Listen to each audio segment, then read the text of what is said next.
메리 크리스마스. 네, 조금 이른 감이 있긴 합니다만 아직 크리스마스까지는 거의 한 주간이 남아 있긴 해요.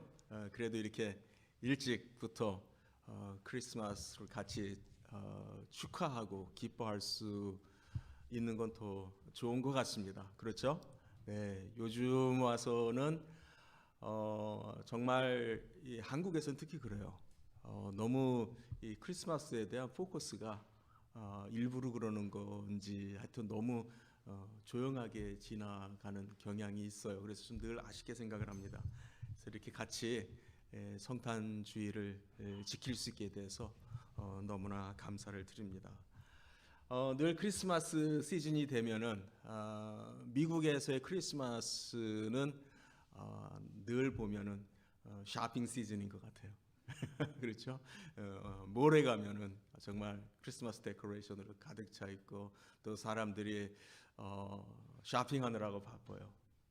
또 서로 선물 교환도 하고 그러느라고 아마 뭐 정말 1년 중에서 가장 큰 그런 쇼핑 시즌이 아닌가 싶기도 합니다. 뭐 좋은 것 같아요. 좋게 생각하면 좋은 것 같아요. 우리 주님 오신 이 날을 온 세상이 이렇게 떠들썩하게 즐거워하는구나 이렇게 생각하면 좋은 것 같은데 그러면서도 또 동시에 아쉬움도 있습니다. 오래전에 제가 TV 영상을 통해서 봤는데 중동의 그 이슬람권의 그 한 가정의 안에 집안에 그 크리스마스 트리가 켜 있고 반짝반짝 불이 들어오는 영상을 보고 제가 깜짝 놀랐어요. 어떻게 저게 가능할까?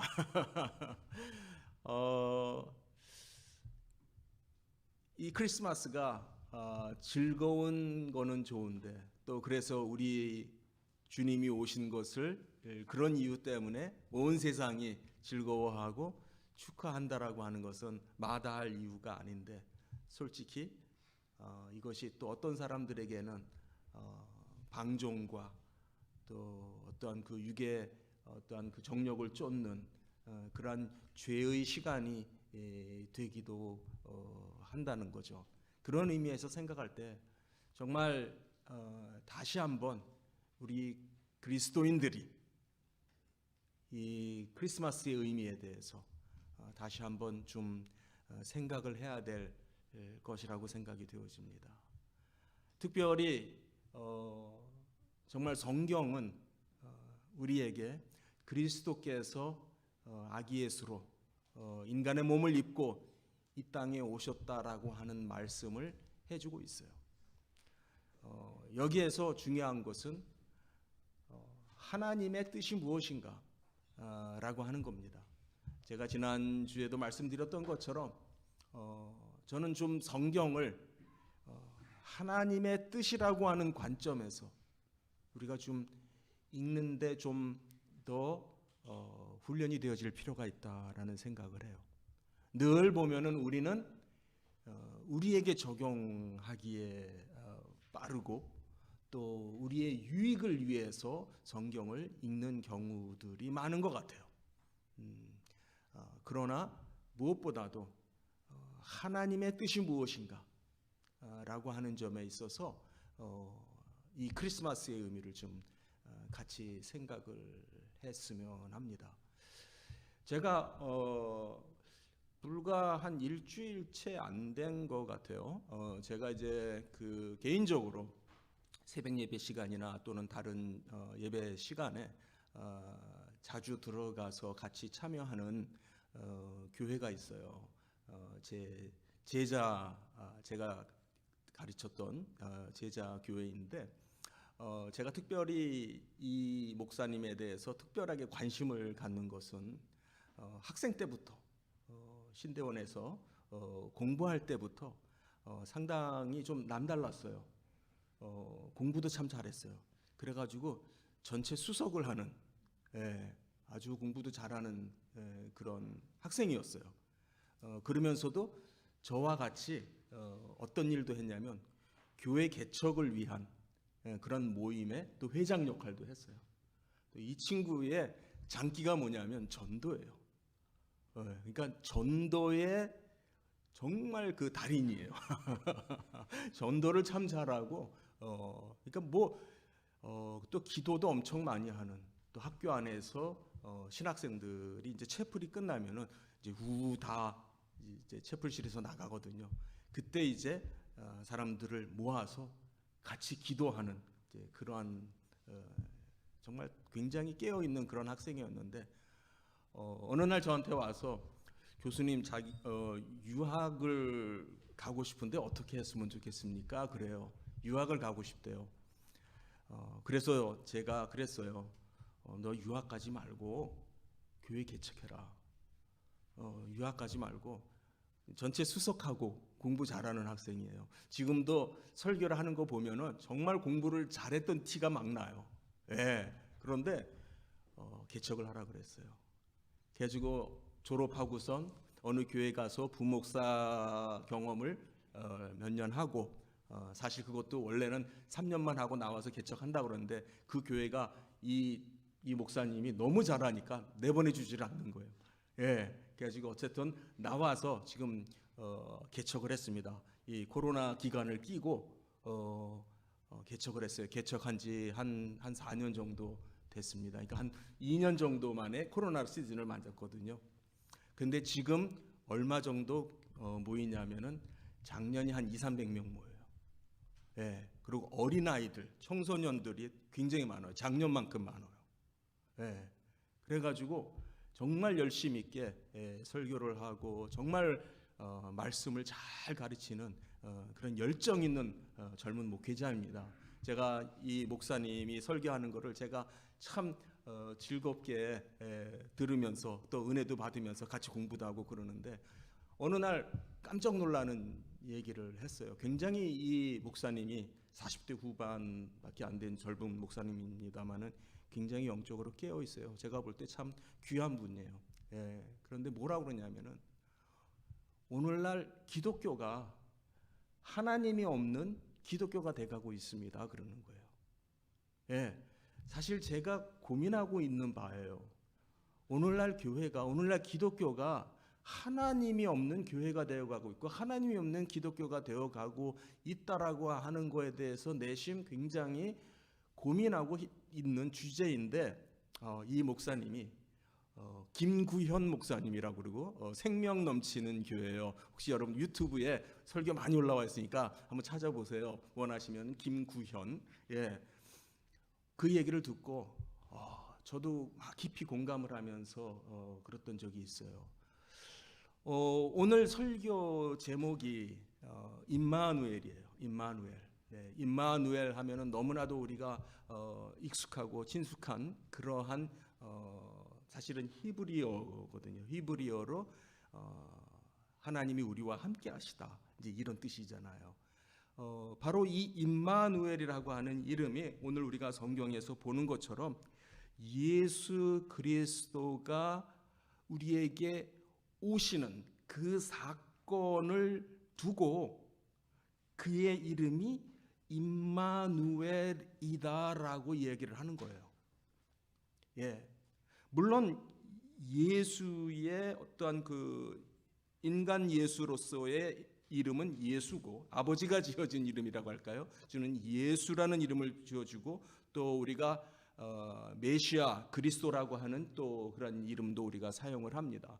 우리의 구세주라고 하는 의미에서 메시아 그리스도라고 하는 이름을 또 사용을 하기도 하는데 또 특별히 성경은 예수 그리스도가 오심을 두고 임마누엘이라고 하나님이 우리와 함께 하심이다라고 말을 하고 있습니다.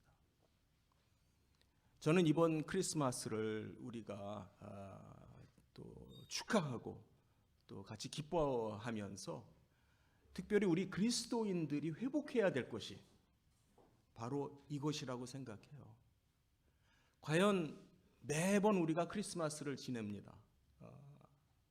매번 우리가 크리스마스를 즐겁게 축하합니다. 그런데 과연 거기에서 하나님의 뜻이 드러나느냐라고 하는 것이 저의 고민이에요. 과연 하나님의 뜻은 무엇인가? 이번에 하나님께서 주시는 은혜는 바로 이 임마누엘이라고 하는 이 말 속에 하나님의 뜻이 있음을 깨닫게 하시는 것 같아요.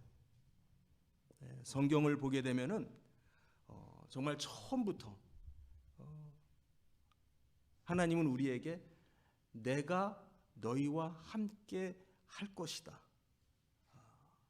너희가 나와 함께 하는 것이 나의 뜻이다 라고 하는 것이 성경에서는 수없이 처음부터 끝까지 정말 헤아릴 수 없을 만큼 계속해서 강조되고 반복되고 있어요. 문제는 과연 우리가 성경을 읽으면서도 거기에 우리의 시선을 맞추고 성경을 같이 읽고 있느냐라고 하는 겁니다. 그런 의미에서 오늘 좀 설교 말씀은 조금 좀 성경 공부 같은 접근이 될 것 같아요. 그래서 성경을 앞에서부터 다 찾지는 절대 못해요. 너무나 많은 증거가 성경에 가득하기 때문에, 즉 하나님께서 우리와 함께 하시기를 원하신다라고 하는 것이, 이것이 성경에 너무나도 강하게 드러나고 있는 그런 말씀인데, 하나님의 뜻인데, 과연 우리가 이것을 놓치지 않고 읽고 있는가, 잘 받고 있는가라고 하는 측면에서 좀 특징적인 대표적인 몇몇 사건들만으로 같이 한번 좀 보려고 합니다. 어디서부터 시작을 할 수 있을까요? 제가 볼 때는 하나님이 우리와 함께 하신다라고 하는 것은 바로 창세기 가장 앞부분에서부터 나타나요. 즉 에덴 동산에서부터 나타납니다. 우리 성경을 오늘은 좀 계속 찾으면서 볼 거니까 성경을 계속 같이 찾으실 준비를 좀 해주시고요. 네, 창세기 2장을 펴주시길 바랍니다. 우리가 잘 아는 대로 지금 이 타락 전에 이 에덴 동산의 상황은 아담이 대표가 되는, 그걸 이제 신학적인 말로 언약의 대표, 언약의 머리, 그렇게 말을 합니다. 즉 아담이 하나님이 주신 이 계명을 순종을 함으로써 영생에 들어갈 수 있는 그러한 관계, 그러한 약속이 설정이 되어 있어요. 이때 동산에 보면은 동산이 어떻게 생겼는가라고 하는 것이 2장 9절부터 보면은 나오는데, 9절 한 절만 같이 읽도록 하겠습니다. 시작. 여호와 하나님이 그 땅에서 보기에 아름답고 먹기에 좋은 나무가 나게 하시니 동산 가운데는 생명나무와 선악을 알게 하는 나무도 있더라. 네, 이것이 여러분이 에덴 동산을 상상하고 싶을 때, 에덴 동산이 어떻게 생겼나 이렇게 생각이 드시면은요, 반드시 어디서부터 시작되냐면 동산 중앙에 서 있는 두 그루의 나무, 이것이 바로 에덴 동산의 의미예요. 에덴 동산에는 두 그루의 나무가 있는데, 하나는 생명을 약속을 하고 있고 하나는 죽음을 약속을 하고, 죽음을 상징하고 있어요. 그 죽음을 상징하는 나무를 우리는 선악과라고 그렇게 흔히 부르죠. 그러니까 하나님께서 이 선악을 알게 하는 나무의 실과는 먹지 말어. 먹으면 죽게 돼. 그 말은 조건적으로, 반대로 말하면 안 먹으면은 저 생명나무가 약속하고 있는 영생에 들어가게 돼. 그러니까는 이 에덴 동산은요, 이미 출발할 때부터 뭘 이미 그 기본적으로 설정하고 시작을 하냐면은, 너희가 이 에덴 동산에서 영원히 살 것이 아니야. 맞습니까?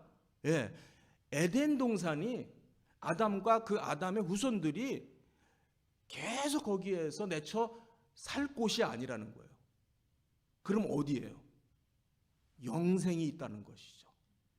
영생이라고 하는 것이 바로 하나님이 그들을 데리고 가려고 하는, 이곳은 임시적인 곳이고 이곳은 영원한 곳이 아니고, 이곳 말고 영원한 곳, 나와 함께 영원히 머물, 영원히 교제를 나눌 그 곳을, 그것이 이제 성경에서는 곧, 이제 신약으로 들어가게 되면은 새 하늘과 새 땅으로 표기가 되니까는 우리는 장소적인 개념으로 흔히 말을 합니다. 괜찮아요. 예.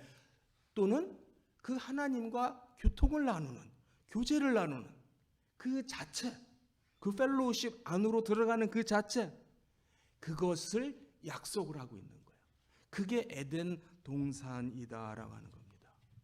그러니까 혹여 이 말씀이 좀 새롭게 들리실 수도 있습니다.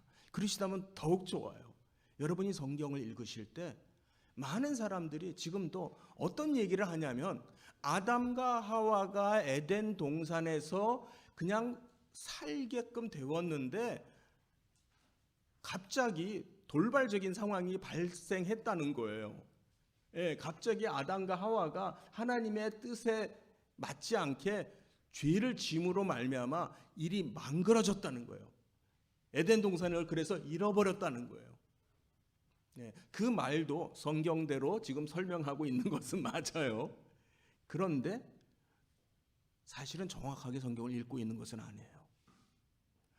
하나님은 이 에덴 동산을 두셨을 때 하나님의 의도는 에덴 동산에서 영원히 사는 것이 아니고 에덴 동산 자체는 하나의 이 땅의 한시적인 곳이고 여기에서 저 하나님과 영원히 교통하는 그곳을 바라보게끔 그러한 구조적으로 예, 에덴 동산 중앙에 생명을 약속하는 나무와 죽음을 상징하는 그 나무를 통해서 하나님은 계속해서 하나님의 뜻이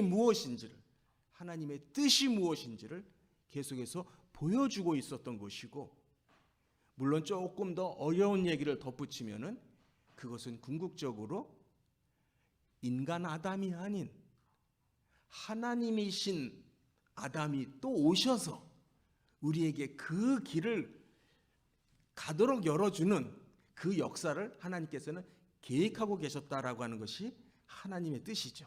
그것은 이제 성경 공부를 좀 많이 하신 분들은 이해를 할 수 있는 얘기죠. 바로 여기에서부터 드러나는 건 뭐냐면 하나님과 함께하는 것. 하나님이 피조물인 인간과 함께하기를 원하신다라고 하는 것. 그것을 위해서 하나님께서는 이 모든 역사를 펼쳐가고 계신다라는 거예요. 그거를 인간에게 가장 구체적으로 보여주신 그 실예가 무엇냐면은 바로 결혼이라고 하는 제도를, 가정이라고 하는 제도를 만드신 거예요.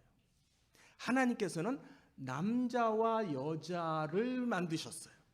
그런데 여러분, 하늘나라 가면은 남자와 여자의 구분이 더 이상 존재하지 않아요. 시집가고 장가가는 일이 더 이상 없다고 그래요. 그러니까 남자로 여자로서의 구분은요, 이 땅에서 우리가 어떤 목적을 위해서 한시적으로 맡게 된 롤플레이어, 일종의 역할이에요.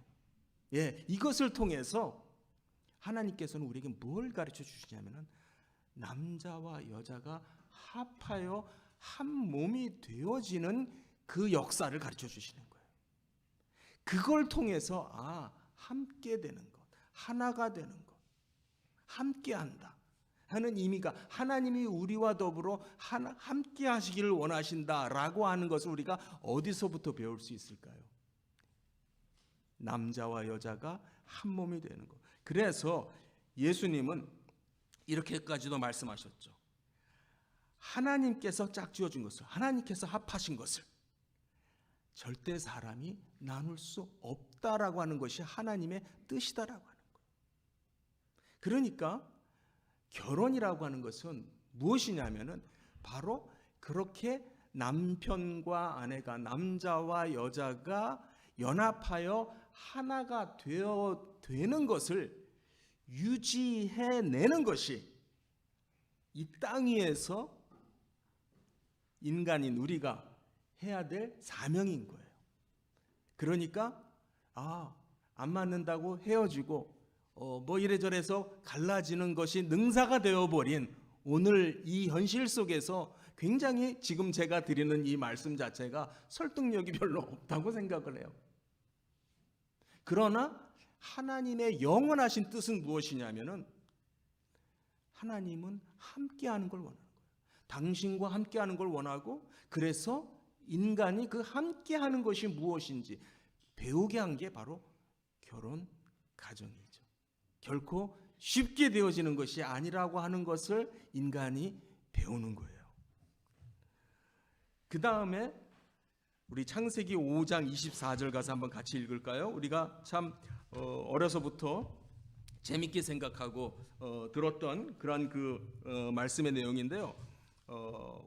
에녹이라고 하는 인물이 나오죠. 우리 한번 같이 읽겠습니다. 5장 24절 시작. 에녹이 하나님과 동행하더니 하나님이 그를 데려가심으로 세상에 있지 아니하더라. 네, 에녹에 대해서 많은 설명이 없어요. 그냥 에녹이 하나님과 동행했고, 그래서 그를 데려가심으로 세상에 있지 않아요. 결국 이 말은 하나님과 더불어 함께 있게 됐다라고 하는 이야기를 합니다. 이 사건은 우리에게 뭘 보여주냐면은 이 물리적인 육체를 가지고 있는 인간이 하나님이 계신 곳으로 옮겨진다라고 하는 놀라운 증거예요. 우리가 조금 좀 학교에서 배웠던 어떤 그 역사나 또는 사회, 철학 이런 등등의 그 지식을 잠깐 우리 동원해서 생각을 하면은 옛날 사람일수록 어떤 생각의 한계를 가졌냐면은 신이라고 하는 영역과 인간이라고 하는 영역은 섞일 수 없다, 이렇게 생각을 했죠. 그러니까 신도 인간의 영역에 안 들어오고, 인간도 육을 가진, 몸을 가진 인간이 신의 영역에 들어갈 수가 없는 거예요. 그런데 성경에 있는 이 사건은 아니 멀쩡하니 같이 두 발 이 땅에 딛고 서 있던 어느 한 사람이 갑자기 들려서 하나님께로, 하나님이 데려가셔서 하나님 계신 곳으로 갔다는 거예요. 왜? 이것은 놀라운 사건이죠. 굉장히 의도적인 사건이죠.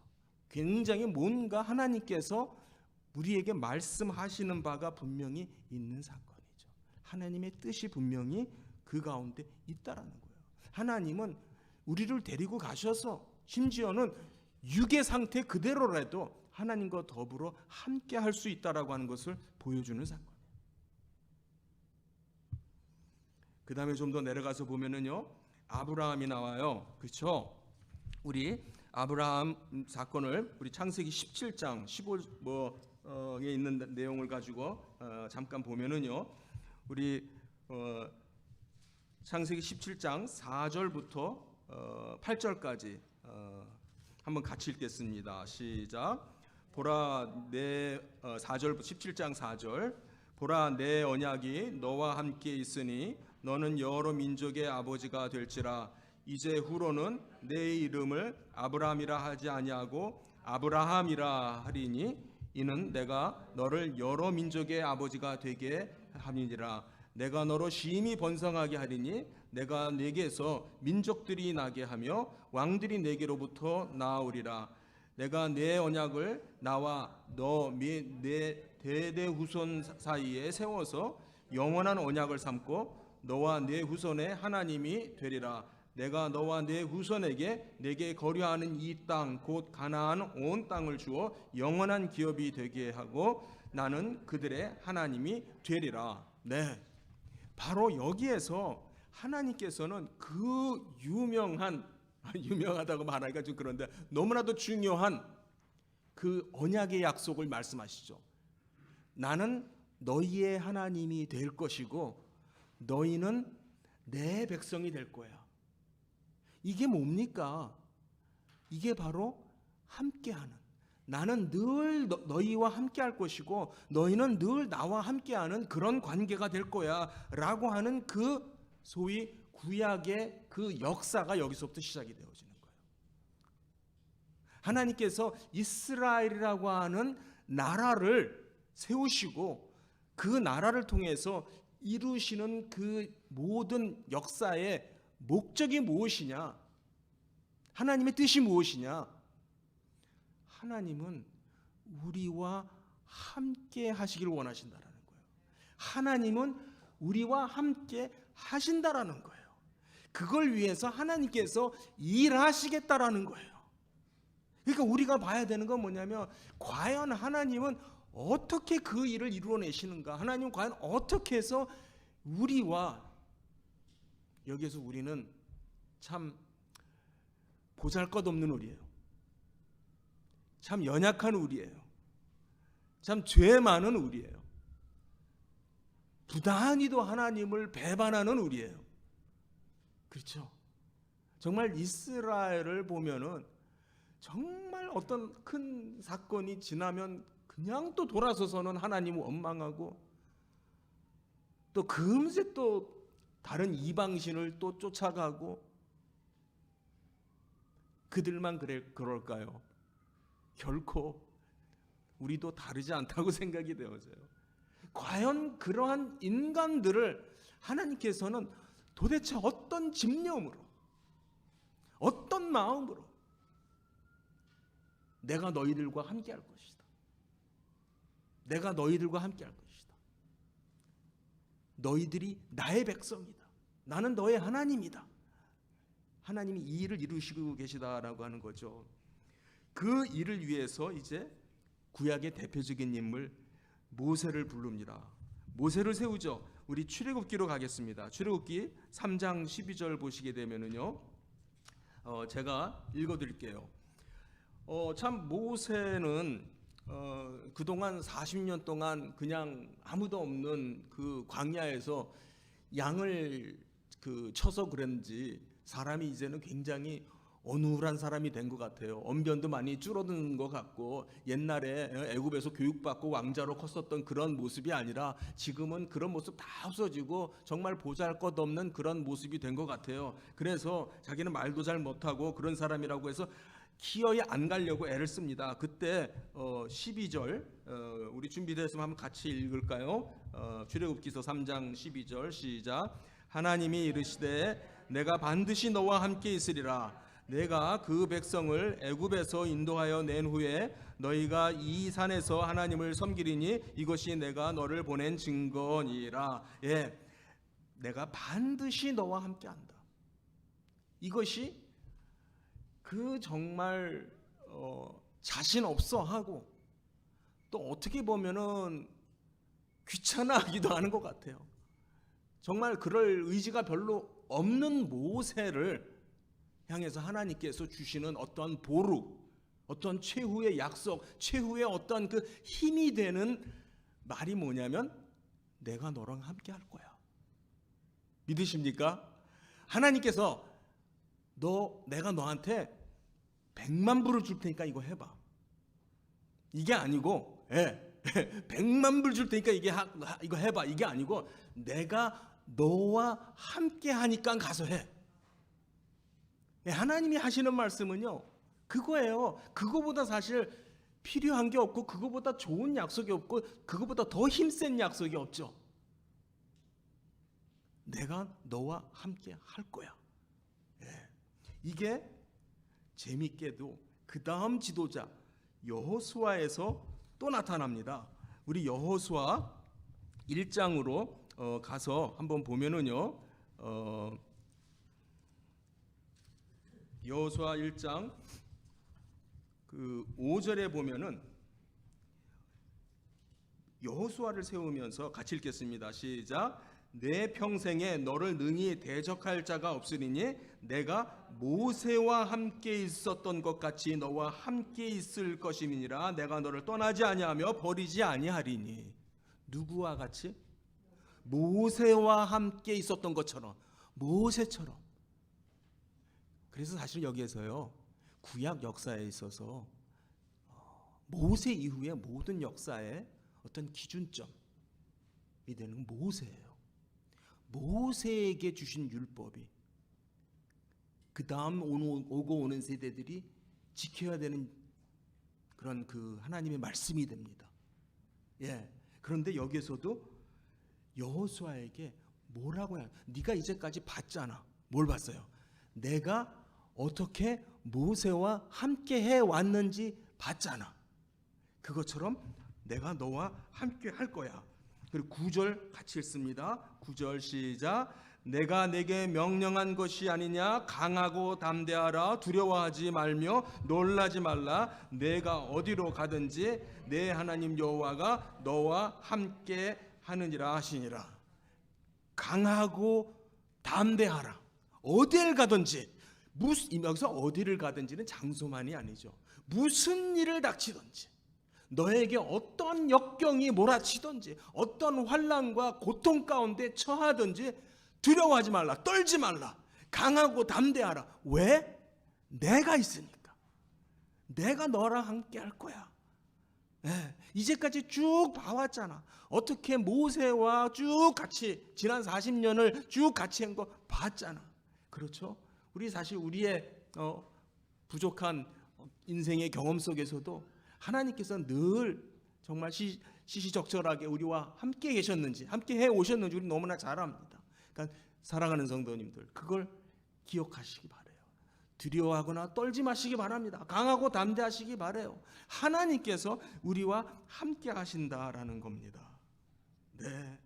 그런데 보면은 늘 성경에는 하나님이 함께하는 사람만 있는 게 아니고 하나님이 버리시는 사람도 있어요. 바로 대표적인 인물이 사울이죠. 우리 사무엘상 15장에 가서 한번 보면은요.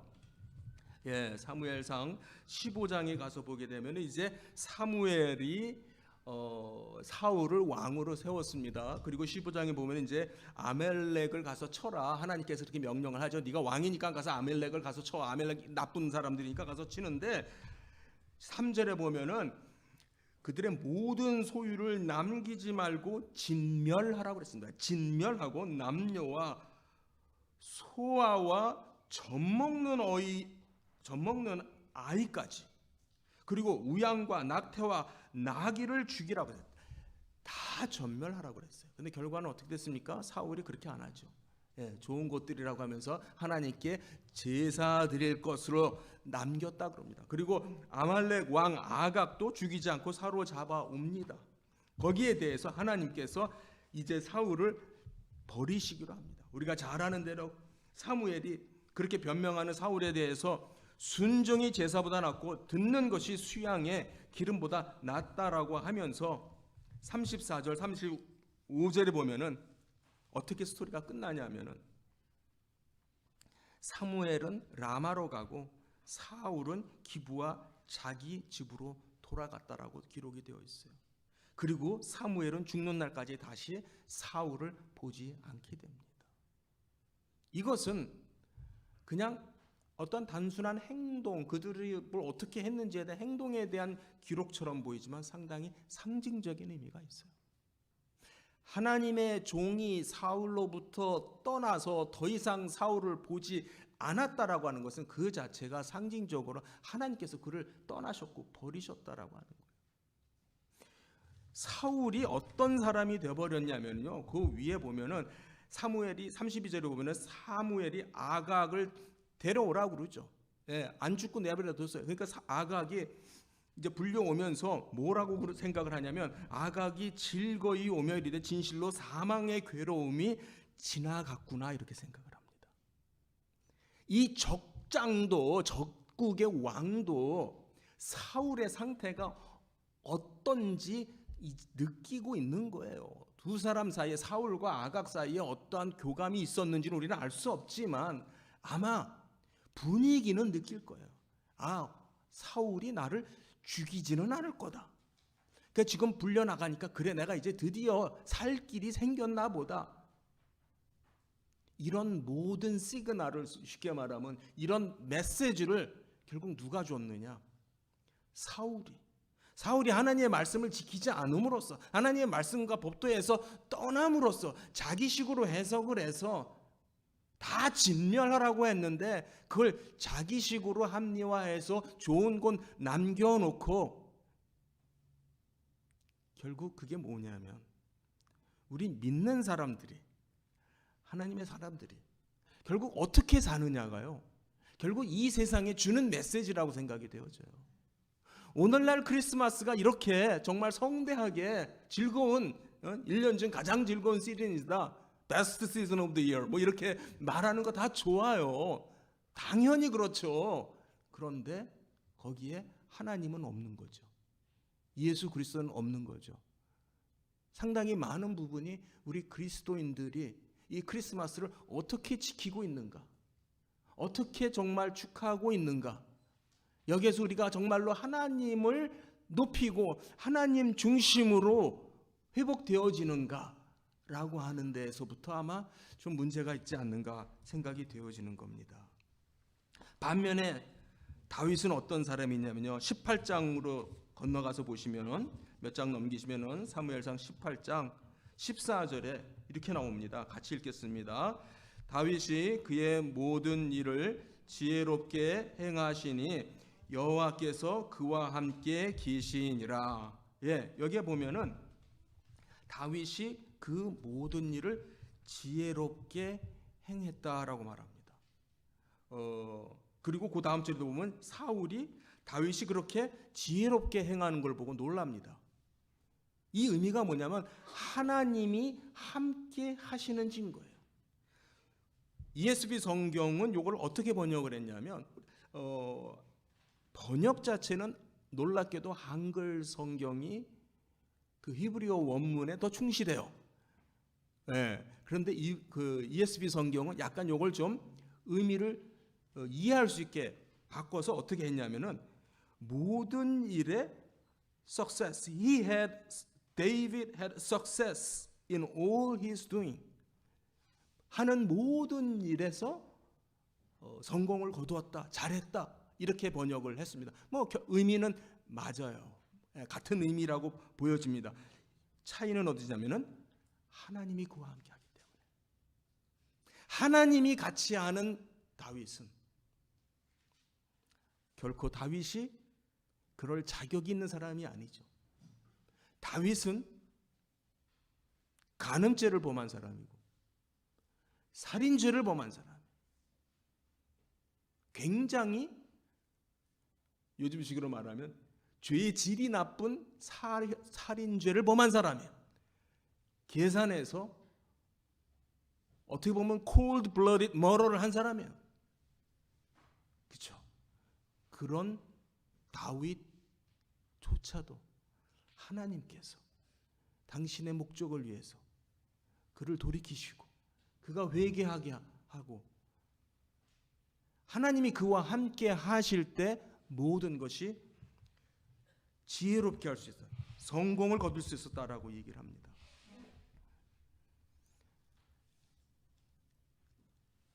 구약 성경 앞에서부터 우리가 성경을 통해서 계속해서 놓치지 말고 읽어야 되는 게 뭐냐면은 하나님이 우리와 함께 하시기를 원하신다. 하나님께서 우리와 함께 하신다라고 하는 부분. 바로 그 하나님이 우리와 함께 하신다라고 하는 것이 이사야서 7장 14절, 우리가 오늘 읽은 이 본문이 인용이 된 그 본문 말씀이죠. 그 7장 14절에 이사야를 통해서 바로 하나님이 우리와 함께 하신다라고 하는 것이 실제로 이루어질 것이다. 실제로 하나님이 우리와 함께 하심이 실제로 우리의 몸을 입으시고 올 것이다 라고 말씀을 하시는 거예요. 전 여기에서조차도 한 가지의 어떠한 그 문제를 제기한다면 우리는 이 모든 이 하나님의 말씀을 읽을 때 너무 우리를 위해서, 우리의 유익을 위해서, 그게 다 맞는 말입니다. 틀리지 않는 말이에요. 그러나 그것은 하나님께서 결과적으로 그렇게 이루시는 거예요. 하나님께서 처음부터 우리의 모든 우리의 어떤 행복과 우리의 잘됨과 어떤 우리의 것에다가 거기에 매여서 하나님께서 일을 하시는 것이 아니고 우리의 시선이 좀 바뀔 필요가 있어요. 우리의 시선이 좀 더 위의 것을 볼 필요가 있어요. 그게 뭐냐면 하나님이 스스로 당신의 영광을 취하시는 일이다라는 것이에요. 하나님께서 절대 그렇게 하실 필요가 없으신 존재이셨는데, 안 하셔도 되시는 존재였는데, 하나님께서는 이 모든 일을 처음부터 시작하실 때에 하나님 스스로의 영광을 위해서, 당신의 오로지 스스로 기뻐하시는 그 목적만을 위해서 이 일을 시작을 하셨다라고 하는 것. 이것이 이제 예수님을 통해서도 계속 확인이 돼요. 우리 마태복음 28장 끝에 한번 가서 보겠습니다. 네. 마태복음 28장 우리 잘 아는 본문이니까 마지막 절만 한번 같이 읽겠습니다. 마태복음 28장 20절 시작. 내가 너희에게 분부한 모든 것을 가르쳐 지키게 하라. 볼지어다 내가 세상 끝날까지 너희와 항상 함께 있으리라 하시니라. 아멘. 여러분 이걸 보시면서 뭐가 떠오르셨어요? 뭐가 기억이 나셨습니까?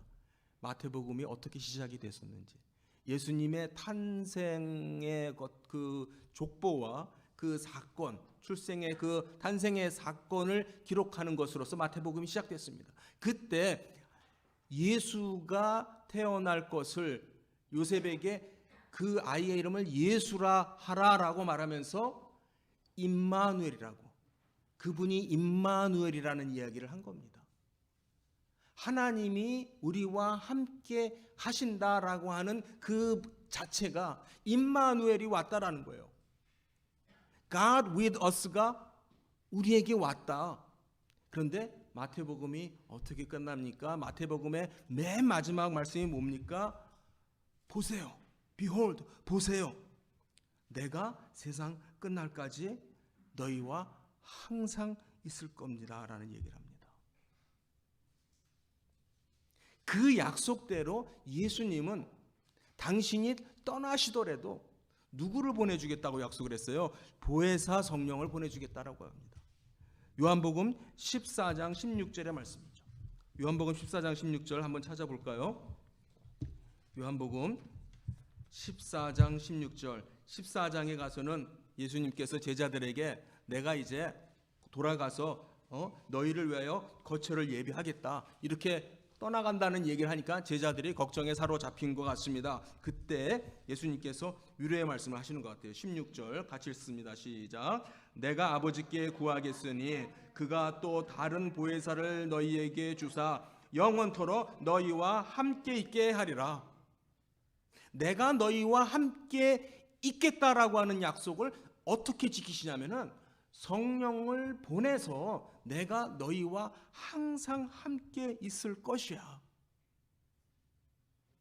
내가 아버지께 아래서 구해서 성령을 보내주도록, 그래서 이 성령은 그리스도의 자리에 오시는, 그리스도를 대신해서 오시는 하나님으로, 그래서 우리가 잘 아는 사도행전 2장의 사건, 그렇죠? 성령이 강림하는 이 사건이 있게 되는 거예요. 사도행전 2장의 사건이 무엇이냐? 아쉽게도 많은 사람들은 사도행전 2장 하면 제일 먼저 떠올리는 게 뭐냐면 방언이에요. 그렇죠? 정말 예외 없이 사도행전 2장 하면 제일 먼저 떠오르는 게 방언이에요. 전 그걸 통해서 뭘 깨닫냐면 그만큼 사람들이 성경을 잘못 읽고 있다는 거예요. 하나님이 무엇을 하시는지, 하나님의 뜻이 무엇인지에 대해 초점을 두고 있지를 않고, 그래서 이게 나한테 어떤 유익이 될까? 여기에 너무 빠르다라고 하는 겁니다. 하나님의 뜻은 무엇이냐면은 성령을 보내심으로 말미암아 우리와 끝까지 영원히 함께 하시기를 원하신다라는 거예요. 그리고 이미 그 약속은 요엘 2장 28절 이하에 이미 예언되어 있었어요. 여러분, 요엘이 정확하게 어느 시대 선지자였는지는 좀 분분합니다. 좀 쉽게 말씀드려서 리버럴하게 성경을 의도적으로 해석을 하기를 원하는 사람은 포로 이후 시대의 선지자로 말하는 경향이 있고, 그러나 제가 보더라도 좀 앞선 시대의 선지자라고 보는 것이 맞아요. 예. 근데 요엘이 뭐라 그러냐면 여호와의 신, 성령이죠. 여호와의 신을 만민에게 부어준대요. 여기서 만민은 그 당시 기준으로 치면은 굉장히 이거는 스캔들에 해당되는 그런 말이에요. 여기에 만민은 누구도 들어가냐면 남자만이 아니라 여자도 들어가고, 유대인만이 아니라 이방인도 들어가고, 자유자만이 아니라 종들도 들어가고. 예, 그 당시의 어떤 통념이라고 할까요? 그 당시 가지고 있는 종교적인 기준으로는 있어서는 안 되는 신성 모독입니다. 돌 맞을 수도 있는 그러한 예언을 한 겁니다. 왜요? 왜 이 예언이 중요한 겁니까? 바로 하나님의 의도예요. 하나님께서 우리와 함께 하시겠다라고 하는 그 약속을 하나님이 스스로 몸소 이행해 가시고 계시는 거예요.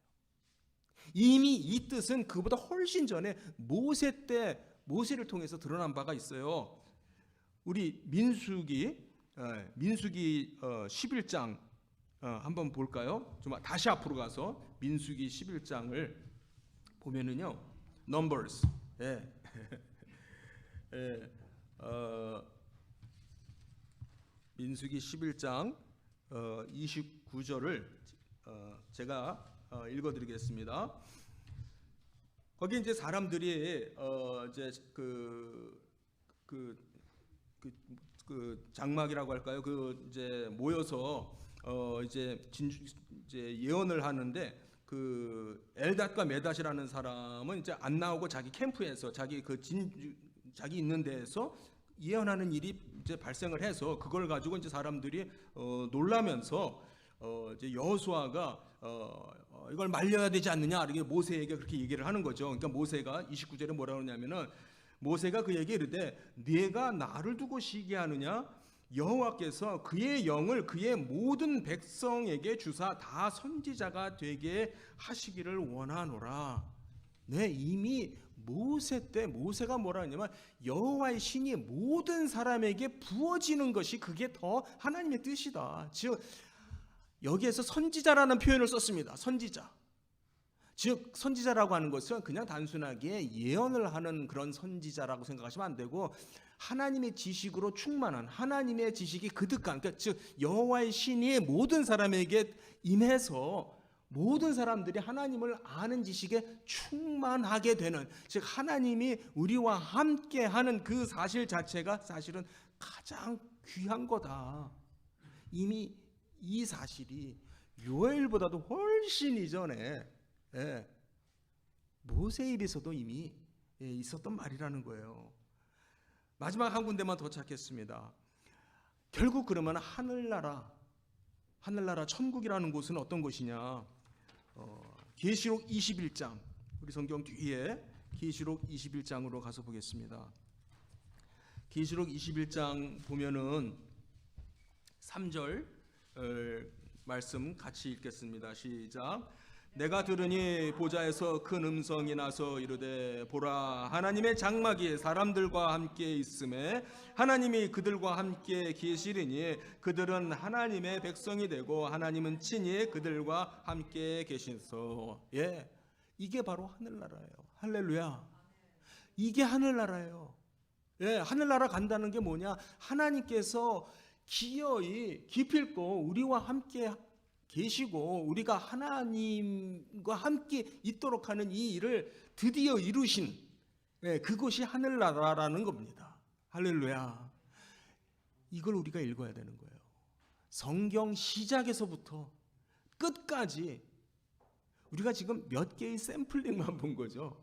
사실 보면은요, 사건 하나하나가 모든 의미가 하나님께서 정말 죄 많은 인간과 함께 하시기 위해서 뭘 하시는지, 우리와 함께 하시기 위해서, 우리를 당신에게로 데려가서 우리와 영원토록 교통을 나누도록 하시기 위해서 하나님이 뭘 하시는지를 보여주는 것이 성경의 역사의 내용이에요. 사랑하는 성도님들, 이번 크리스마스를 통해서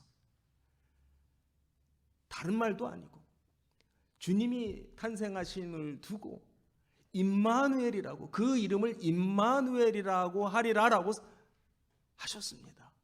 예수 그리스도가 이 땅에 오심을 두고 그 이름을 임마누엘이라고 하리라. 그것이 하나님의 뜻인 줄 믿습니다. 이 성탄절을 통해서 우리가 다시 기억해야 될 것이 무엇이냐? 아, 하나님은 우리와 함께 계시구나. 아멘. 하나님이 여러분 한 분 한 분과 함께 계시고요. 여러분의 가정과 함께 하시고 또 여러분 우리 교회와 함께 하시는 하나님이신 줄 믿습니다. 그것이 여러분에게 또 우리 모두에게 하나님이 주시는 가장 큰 복이 되시기를 축복드립니다. 우리가 비록 연약한 가운데 있을지라도, 비록 우리의 문제가 산적해 있을 수 있더라도 우리의 연약함 가운데에서 하나님의 강하심이 드러날 거예요.